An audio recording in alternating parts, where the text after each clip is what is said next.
노화 지표라는 말을 들으면 많은 분들은 혈관 나이, 근육 나이, 대사 나이 같은 숫자를 떠올립니다. 그런데 여러분은 혹시 이런 경험이 있으신가요? 예전과 같은 음식을 먹는데 체력이 더 빨리 떨어지고 자고 일어나도 개운하지 않고 조금만 움직여도 숨이 가빠지는 느낌. 검진 결과는 큰 이상이 없다는데 몸은 분명 예전보다 더 무거워지고 노화 속도가 갑자기 빨라진 것처럼 느껴지는 순간들. 이런 변화가 단순한 나이 탓이 아니라 식탁 위 특정 음식과 깊게 연결돼 있다는 사실을 아시는 분들은 많지 않습니다. 경기도 용인에 사는 68세 박모 씨는 은퇴 후 건강관리에 신경을 많이 쓴다고 말했습니다. 매일 7,000보를 걷고 주말마다 등산도 빠지지 않았습니다. 그런데 어느 날부터인지 무릎 통증이 심해지고 혈압이 오르기 시작했습니다. 잠도 얕아지고 식후에는 늘 졸음이 쏟아졌습니다. 병원에서는 운동은 충분히 하고 있으니 식습관을 점검해 보라고 했습니다. 박 씨는 그때야 자신이 하루 3번의 식사보다 더 자주 먹고 있던 특정 음식을 떠올렸습니다. 운동 후 당 충전을 위해 챙겨 먹던 단 음료와 간식류였습니다. 박 씨는 자신이 그것들을 건강한 보충이라고 생각했지만 오히려 혈당 변동을 키우고 염증 지표를 높이며 노화를 촉진한다는 사실을 몰랐던 겁니다. 비슷한 사례는 매우 많습니다. 핵심은 단순합니다. 노화 지표를 급격히 올리는 가장 위험한 음식군은 바로 정제된 당과 액상과당 중심의 가공식품입니다. 나이가 들수록 우리 몸은 이 당을 처리하는 능력이 크게 떨어집니다. 40대 이전에는 어느 정도 여유가 있던 췌장 기능도 60대를 넘으면 반응 속도가 느려지고 혈당을 조절하는 호르몬 분비도 한 박자 늦습니다. 결국 같은 양을 먹어도 6070대에게는 훨씬 큰 부담이 되고 그 부담은 체지방 증가와 염증 반응으로 이어져 노화를 촉진합니다. 정제당은 몸 안에서 단순히 살만 찌우는 게 아니라 전신의 회복력을 떨어뜨립니다. 혈관 내피세포를 손상시키고 자율신경 기능도 둔화시키며 미세혈관 순환에도 영향을 줍니다. 특히 은퇴 후 생활 패턴이 바뀌면서 활동량이 줄면 이 음식의 영향은 더 강하게 작용합니다. 조금만 먹어도 배가 쉽게 나오고 얼굴이 탁해지고 무기력감이 밀려오는 이유가 바로 여기에 있습니다. 더 흥미로운 것은 느끼지 못하는 중독성입니다. 67세 김모 씨는 달달한 커피가 스트레스 해소라고 생각해 하루 2잔씩 마셨습니다. 그런데 어느 날 건강검진에서 지방간 초기화 혈압 상승이 지적됐습니다. 식습관을 자세히 분석해보니 커피 자체보다 커피 속 시럽과 크림, 그리고 오후마다 함께 먹던 작은 빵 하나가 문제였습니다. 당은 괜찮다고 생각했지만 음료 속 액상과당과 정제 탄수화물이 그녀의 노화 속도를 실제로 끌어올리고 있었던 겁니다. 당 식품의 문제는 하나 더 있습니다. 당을 많이 먹으면 단백질 흡수력이 떨어지고 근육 기능에도 영향을 미칩니다. 단백질 합성을 방해하는 AGS라는 노화 물질이 증가해 근감소증의 위험도 높아집니다. 운동을 열심히 해도 몸이 젊어지지 않고 피로가 누적되는 이유가 바로 이런 대사적 환경 때문입니다. 여기에 가공식품의 나트륨과 지방이 겹치면 악순환은 더 심해집니다. 은퇴 후 집에서 보내는 시간이 늘며 간단하게 먹기 위해 전자레인지 조리식품이나 빵류, 시리얼 같은 가공식품 섭취량이 늘어나는 경우가 많습니다. 문제는 이 가공식품 대부분이 정제당과 액상과당을 기본적으로 포함하고 있어 잔잔한 노화 공격을 반복적으로 가한다는 점입니다. 노화를 늦추기 위해 꼭 기억하셔야 할 사실이 있습니다. 6070대는 운동이 답이다라는 생각을 기본으로 가지시지만 실제로는 식습관 변화가 훨씬 더 큰 반전 효과를 가져옵니다. 활동량이 줄어든 시기일수록 음식의 영향력이 더 강하게 나타나기 때문입니다. 노화 지표가 상승하는 시점은 대부분 당 섭취량이 늘어난 시점과 겹칩니다. 평소에는 별 문제 없다고 느끼지만 몸속 대사 시스템은 물론 호르몬, 혈관, 근육 모두에서 미세한 손상이 쌓이고 그 결과가 어느 순간 체력 저하와 빠른 노화로 드러나는 것입니다. 한 70대 남성은 건강을 되찾기 위해 가장 먼저 한 일이 운동도 약도 아닌 식탁에서 당을 치우는 것이었습니다.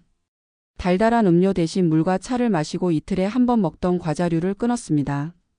단순하지만 꾸준하게 실천한 결과 2달 만에 혈압이 안정되고 운동 후 피로 회복 속도가 체감될 만큼 빨라졌습니다.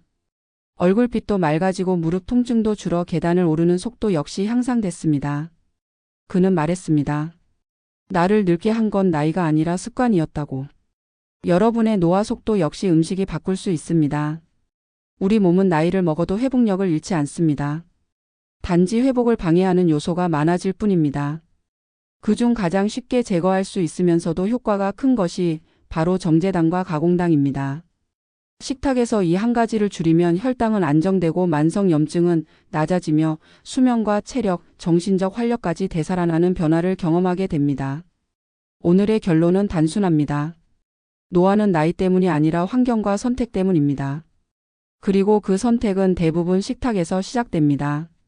당신의 다음 10년은 운동량보다 먹는 음식이 결정합니다. 지금 식탁에서 당 하나를 줄이는 작은 변화가 노화 속도를 늦추는 가장 강력한 시작이 될 것입니다. 노화 지표가 어느 날 갑자기 치솟는 것은 우연이 아니다. 몸은 늘 신호를 보낸다. 피곤함이 오래가고 잠이 깊지 않으며 식사 후 속이 더부룩하고 작은 활동에도 숨이 차는 변화는 모두 몸이 스스로를 회복시키기 어려워졌다는 표시다. 많은 분들은 이 변화를 나이 때문이라 단정짓지만 실제로는 오랫동안 반복된 생활 습관과 특정 음식 섭취가 누적된 결과인 경우가 많다. 특히 정제된 당과 가공식품 중심의 식습관은 60대 이후 신체가 감당하기 어려운 부담을 초래하며 노화 속도를 가속화하는 주요 요인으로 꼽힌다. 나이가 들면 자연스럽게 감소하는 대사 기능은 당을 처리하는 데 더 높은 에너지와 시간을 필요로 한다. 이때 정제당이 과도하게 들어오면 혈당이 급격하게 상승하고 이를 조절하기 위한 인슐린이 과다 분비되며 전신의 염증 반응이 일어난다. 이 염증은 혈관을 손상시키고 근육력을 약화시키며 뇌 기능에도 영향을 미쳐 기억력 저하와 집중력 감소 같은 변화를 유발한다. 결국 이 모든 과정이 노화를 앞당기는 방향으로 작동한다.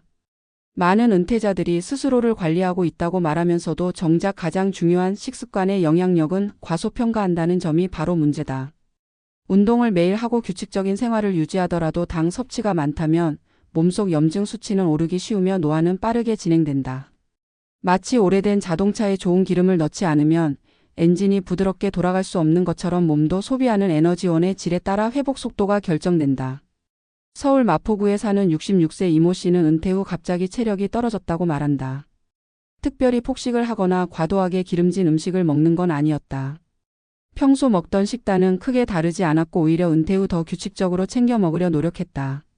이상했던 점은 이전에는 문제없이 해내던 활동들이 은퇴 후 몇 년 사이에 유난히 버겁게 느껴졌다는 것이다. 계단을 오를 때 숨이 차고 오후만 되면 눈이 무겁고 머리가 멍했다. 병원에서는 근력 운동을 늘리라는 조언과 함께 식습관 점검이 필요하다고 했다. 이 씨가 기록한 식단을 살펴보면 큰 문제가 없어 보였다.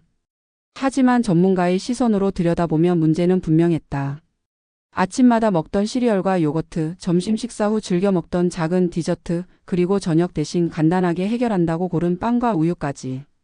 양은 많지 않았지만 이 음식들은 모두 정제당과 단순 탄수화물로 이루어져 있었다.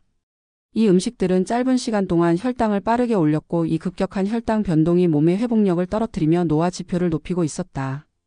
이 씨는 하루 식사량 중 실제 음식을 먹은 건 절반도 되지 않았고 나머지는 가공된 당과 탄수화물이었다. 문제는 이런 선택이 본인은 결코 큰 잘못이라고 생각하지 않았다는 점이다. 살이 크게 찌지 않았고 혈압도 평소엔 안정적이었기 때문이다. 하지만 몸은 이미 조용하게 위험 신호를 보내고 있었고 노화 속도는 그 신호를 따라 빠르게 움직이고 있었다. 농촌에서 기촌 생활을 하던 72세 여성의 사례도 같은 문제를 보여준다. 자연 속에서 생활하며 일상 활동량도 많았지만 달달한 커피, 과자, 빵 등을 즐기는 습관은 계속 이어졌다. 젊었을 때는 별 문제가 되지 않았던 이 습관이 70대에 들어서는 피로감, 관절 통증, 잦은 가슴 두근거림으로 나타났다. 그녀는 자신이 나이가 들어서 당연히 약해졌다고 생각했지만 실제 원인은 다달이 쌓여온 정제당 섭취였다. 전문가가 식습관을 분석한 결과 놀랄 만큼 간단한 결론이 나왔다. 그녀의 활동량은 충분했지만 몸속 대사는 이미 포화 상태였고 이를 회복하지 못할 만큼 혈당이 요동치고 있었다. 당을 줄이기 시작한 지 한 달 만에 그녀는 피로가 줄고 새벽에 깨던 습관이 사라졌으며 관절 통증 역시 감소했다. 몸은 회복의 기회를 얻자 빠르게 반응하기 시작한 것이다. 이처럼 정제당은 단지 살이 찌는 수준의 문제가 아니다. 혈관 건강을 해치고 염증을 높이며 노화 지표를 끌어올리는 가장 강력한 요인 중 하나다. 특히 은퇴 후 근육량이 자연스럽게 감소하는 시기에는 단백질 합성이 중요해지는데 당이 많으면 이 과정이 방해받는다. 근육이 약해지면 회복력은 떨어지고 체력은 저하되며 이는 다시 활동량 감소로 이어져 악순환이 만들어진다. 아무리 운동을 해도 피곤이 쉽게 풀리지 않는 이유가 여기에 있다. 몸은 이미 염증으로 인해 균형이 무너져 있고 회복에 필요한 단백질 합성 환경이 갖춰지지 않아 노력의 결과를 제대로 누리지 못하는 것이다. 전문가들이 60대 이후 당 섭취를 강하게 경고하는 이유는 바로 이런 대사적 악순환 때문이다. 또 한 가지 중요한 사실은 당이 신경계에도 영향을 미친다는 점이다. 정제당은 뇌 속 보상 회로의 작용에 단순한 배고픔과는 다른 갈망을 만든다. 많은 은퇴자들이 오후 시간에 단 것이 당긴다고 말하는데 이는 실제로 에너지가 부족해서가 아니라 혈당이 빠르게 내려갔다 올라갔다를 반복하는 과정에서 생기는 생리적 현상이다. 이 과정은 집중력을 떨어뜨리고 감정을 예민하게 만들며 스트레스에 대한 저항력을 낮춘다. 결국 정신적 피로가 심해지고 노화와 함께 찾아오는 우울감, 무기력감 같은 증상도 악화시킬 수 있다. 몸과 마음의 노화는 별개가 아니라 연결되어 있으며 음식이 이 연결의 질을 결정짓는 가장 직접적인 요소다. 그렇다면 노화를 늦추기 위해 실천할 수 있는 방법은 무엇일까? 전문가는 복잡한 전략보다 한 가지 원칙을 먼저 지키라고 말한다. 식탁에서 당을 줄이기만 해도 신체는 즉각적인 변화를 보인다. 달달한 음료를 끊으면 혈당의 급격한 변동이 줄고 피로도가 낮아진다. 빵과 과자를 줄이면 염증 수치가 안정되고 수면의 질이 좋아진다. 단 음식을 먹고 싶다면 과일을 그대로 섭취하되 하루 한 번으로 제한하는 것이 좋다. 자연식품 속 당은 섬유질과 함께 들어있어 흡수 속도가 조절되고 혈당 변동이 완화된다. 한 끼 식사에서 단백질과 식이섬유 비율을 높이면 포만감이 길어져 군것질 욕구 또한 줄어든다. 결국 핵심은 당을 적게 먹는 것이 아니라 당이 많은 가공식품을 피하고 자연 상태의 음식을 선택하는 데 있다. 이런 작은 변화가 쌓이면 몸은 노화 속도를 늦추기 위한 토대를 스스로 마련한다.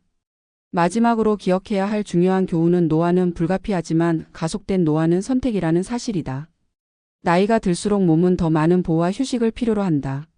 하지만 정제당과 가공식품 중심의 식습관은 이 회복의 기회를 빼앗고 몸을 끊임없이 피로하게 만든다. 많은 은퇴자들이 갑자기 늙어 보인다고 느끼는 순간은 사실 몸이 한계에 다다랐다는 신호일 뿐이다. 반대로 당을 줄이고 몸에 접근하는 방식만 바꿔도 신체는 놀라울 만큼 빠르게 회복한다. 중요한 것은 변화의 크기가 아니라 방향이다. 오늘 식탁에서 단 하나의 선택을 바꾸는 것, 그것만으로도 당신의 다음 10년은 달라질 수 있다. 노화는 내일의 일이 아니다. 지금 이 순간의 선택이 쌓여 몸을 만들고 내일의 나이를 결정한다. 당신의 몸은 아직 회복할 힘이 남아있다. 그 힘을 방해하던 음식을 내려놓는 순간 더 젊고 가벼운 내일이 시작될 것이다.